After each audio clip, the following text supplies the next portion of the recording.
So ito tayo ngayon guys, no. Ngayon ay ang i-perform namin is 1 valve in 4 location.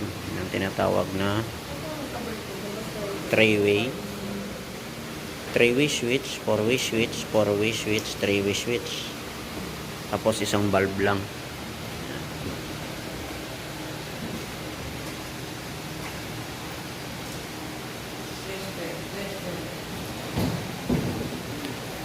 So ang ano niyan, ang diagram niya is ganito. Ganyan lang sa guys, no. Ang connection niya ayan. Bali 3-way switch, 4-way switch, 4-way switch, 3-way switch.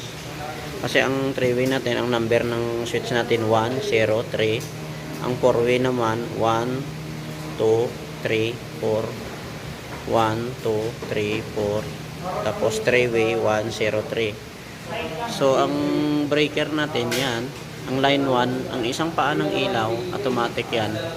Sa line 1 yan, yan yung punta sa breaker.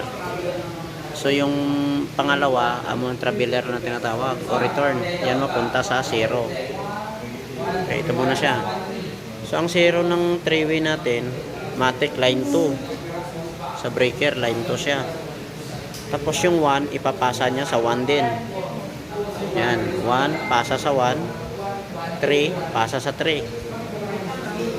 Yan. Pagdating naman dito sa 2 at saka 4, ipapasa niya rin sa 2. Ang 4 ipapasa niya rin sa 4. Yan.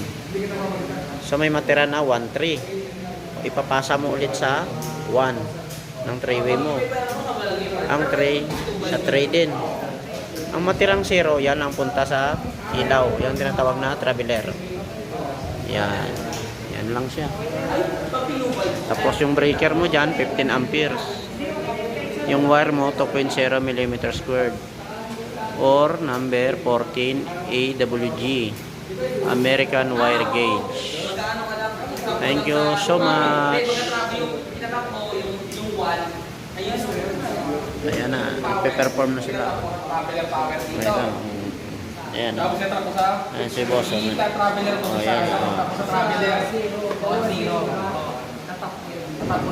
Yun, no?